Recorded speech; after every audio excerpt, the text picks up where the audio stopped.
જાલોદ તાલુકાના 14 ગ્રામ્ય વિસ્તારમાં નેશનલ કોરિડોરના નુકસાનની માંગણી પૂરી ન થતા ખેડૂતોએ આંદોલનની ચીમકી ઉચ્ચારી છે। ખેડૂત આગેવાન મુકેશ ડાંગી દ્વારા ખેડૂતો આત્મવિલોપન કરશે તેવી ચીમકી પણ ઉચ્ચારાઈ। જાલોદ તાલુકામાંથી પસાર થતો દિલ્હી મુંબઈ કોરિડોરને લઈ 14 ગામના ખેડૂતોને અસર થઈ છે, જેને લઈને અગાઉ પણ કેટલીક વખત રજૂઆતો કરવામાં આવી હતી, તેમ છતાં કામગીરી ન થતા લોકોમાં રોષનો માહોલ।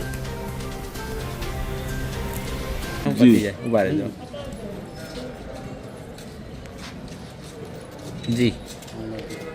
केंद्र सरकार द्वारा अमरा झालोद तालुकाना 14 गामों में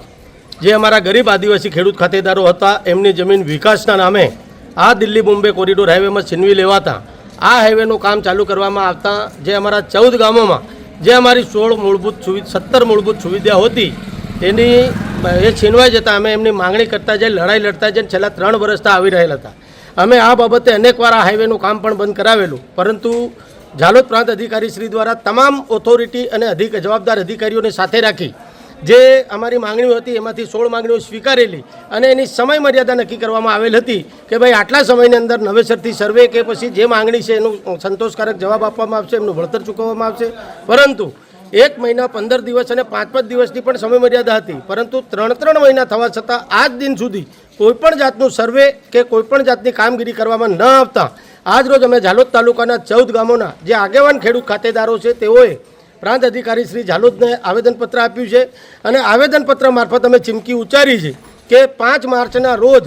જો અમારી જે માંગણીઓ છે એનો સંતોષકારક જવાબ આપવામાં ન આવે, અમને ન્યાય આપવામાં નહીં આવે તો જે અમારા પરિવારો આ જમીન છીનવાઈ જતા જે પોતાના પરિવારનું ભરણ પોષણ કરવા માટે ગુજરાતના મોટા મોટા શહેરોમાં મજૂરી અર્થે જયેલ છે